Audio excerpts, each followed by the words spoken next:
fluctuates with the market, and so it actually the algorithm itself kind of becomes an indicator of market sentiment in a sense. Mm-hmm. But it's specifically designed for perpetual futures in cryptocurrency, and it's been consistently profitable across a lot of different assets. I think my best month was almost 1,000% Mm-hmm. on I think it was Phantom. Wow. And what? Phantom. I'm What is testing, Phantom? Another crypto. I'm back testing right now using Binance's data. Yeah, Binance's data, right. Yeah. They had But some problems before, but okay, good. it's Okay. more for because I can't actually employ it. It's more just to see how it See, operates. see how you're doing it. So, are you invested in crypto or no, or you decided Yeah, no? yeah. I mean, my nest egg right now is in crypto. And it's great to see like my research actually paying off now that Trump just announced XRP to be part of the Federal Reserve. Oh, you did? Yeah, I didn't. Reserve asset. XRP, Mm-hmm. Solana, and Cardano 88 Mm-hmm. are all three going to be of the five cryptos that he announced. Bitcoin and Ethereum as well. But I'm like holding all of those. I'm like, oh, good, I did my research. Yeah, good. Yeah, no, definitely. Whatever you think of Trump for the crypto, it's good for those guys. You know what I mean? Right. I mean, I would hope so. I kind of try to take like a like a That's good. agnostic approach. Like I think crypto is going to happen Oh regardless. no, no, I do too. I do too, and But it just in the time. But this is gonna make it quicker. You know what I mean? But I think so, and I also really hope so.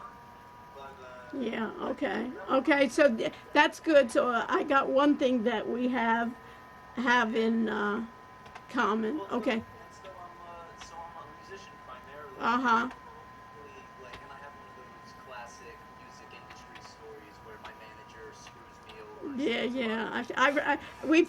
We've even been in, we do also litigation, forensic accounting, and we also do expert witness testimony. So I've heard all those stories Oh, amazing! from musicians, right? How they Let screw me me, know. right? Yeah, That's why everybody needs to get a business degree. I mean, it's on one of the best things I have is my minor from in business admin. Oh, But really? Okay. yeah, His minor is I got what? In a business. Oh. bachelor's in music, but took business courses and comm courses, so I graduated with three minors. Oh, and com meaning communications or com meaning. Yeah, communications with an advertising Yeah, focus, that's and good because you really that's the key here. Those two well, things is you have to. It's music is a business, right? And also yeah, you have to basically promote. And if you don't promote, you can be the best musician. You know that, right?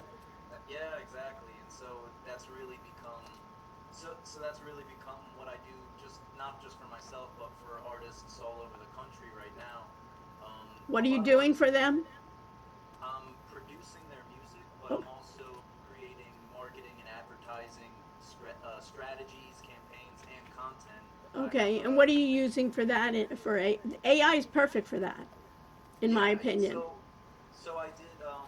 I've done some really cool projects recently with AI where I created design, just graphic design as well for art gallery, Atelier d'Art, and I used Adobe's generative AI to create variations of original artwork that I did, and then use that to piece together like a six-part rows of all different styles of art. Uh huh. Um, and then I've also done image to video and text to video to create entire bumpers for podcasts, intros and outros, and as well as scoring that. And so I also use AI when it comes to producing these artists, where we'll come up with a song, and part of the marketing campaign will be, oh, what if we had a great remix of this song? Run that through Suno, and now we have like five remixes Yeah, right there. no, no, it's fantastic. In that aspect, it's fantastic. You know, I deal with. I told you I was at that. I had that music summit, and we Yeah. were doing it, and I have another musician friend, and she's just so upset. She goes, everyday people can just create music that I prided myself in, and I said, so I bet then use it, and then she. But anyways, that is. Yeah, no, it's definitely a fine line too, I because it's know. interesting.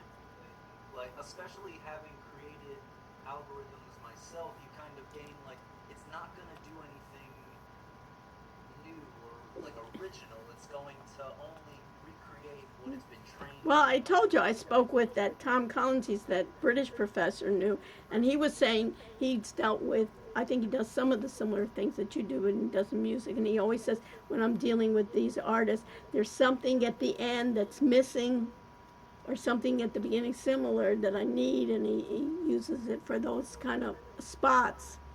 Yeah, That you. it's incredible. It's an incredible inspiration machine. Yeah, yeah, no, well, that's it. It starts you even thinking, even when you sometimes, I think it's great for mental health. You know, Yeah, when you have issues, I think that is fabulous, you know. And I think it's really good when things are not exact, you know, things like in marketing. It's fabulous. When you really, you need a hallucination. It's not going to be bad. But, you know, if I mean, hallucination is part of the process. you're yeah, hallucinating anyways, you know, so let it exactly, help you with exactly. hallucinations. So I think that is the key in your creativity. But if you can embrace it, you can save a lot of time, you know, when you're doing all the mundane types of work that, you know, Absolutely. so And that anyway. approach too is, and so like those hallucinations are kind of like capturing studio magic in the moment. You know, you can't recreate that. Mm-hmm. Um, and so as a musician, as an artist, Right. instead of fighting it, me and my production partner No, are no, no, that's, and not even that. You can basically do it rather then you'll be out of business. You know, a number of these are, you know, there won't be as many opportunities, and that's great. If you don't have that one gig, you can help all the other artists. In some ways, you're good because some of them are so traditionalist; they don't know how to do it, so they right. need your services, and they're willing to pay for your services to do that. It's been, yeah, and it's been very, very valuable for that as well. It's I've always personally, growing up, I worked with Disney.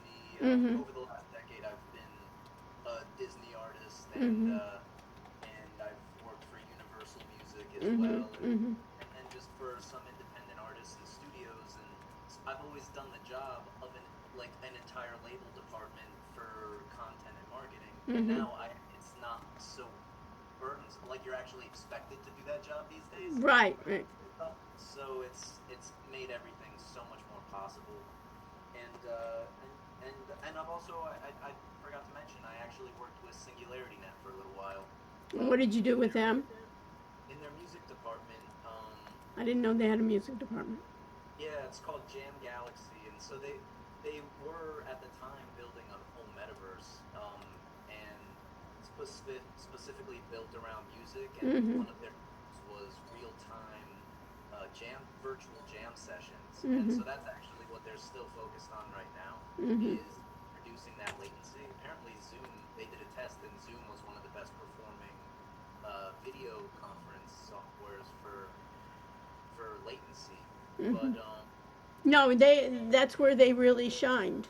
You know, when they yeah, started with audio, they were really one of the yeah, premiers in audio. yeah. So Still like 50 to 100 something milliseconds of latency, and so they're yeah, trying no, to. there is, but they're better than the rest of them. Yeah, they've always But been. I specifically was helping them with their social media and their marketing, and because they needed somebody who understood Okay. the AI that they were employing to Hmm. market it. And And so, so what do you use in AI for social media marketing? well, it depends what I'm doing. It could be just a LLM like ChatGPT. I've actually been loving Grok lately. Really? Yeah, a Yeah, lot of but my TA he loves it too.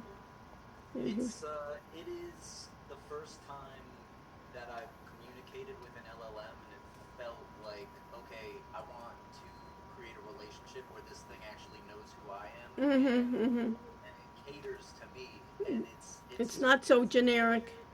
yeah, it's It's not very, so AI-ish, as you right. can It's see. like the least AI that I've spoken Yeah, to. because It's after a while it gets. Have you seen that Google Notebook LM? oh, I have seen it. I haven't used it though. You can create a podcast where you put in. Try it out. I gave it as one of my students' assignments. Is try it out and put all your documents So they have 3 columns. They have source. They have kind of like for Gemini, like Chat GPT kind of Gemini way. And then the third way, after you give all the documents, is it will create a podcast for you.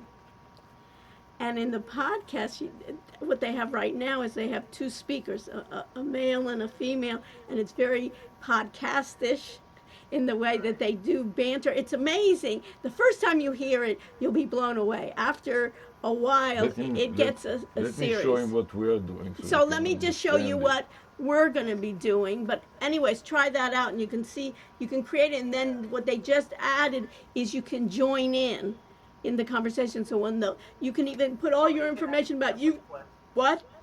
You can ask questions And or just interrupt and say yes, and then you say, well, what I really want to emphasize talking about Jared is this. The only thing is, it's a start, but you can get an idea. Our students use it also for just studying for the exam. I'm going to share my screen. Yeah, so go ahead.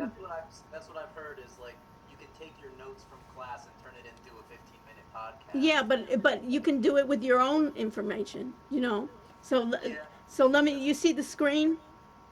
Yeah, I see the screen. Okay, so I want to show you what we are doing and how we can collaborate with you. Can you hear me? I can. Hey. Hi. Okay, so what you see here is a notepad with a vanity number. You know what the vanity number is?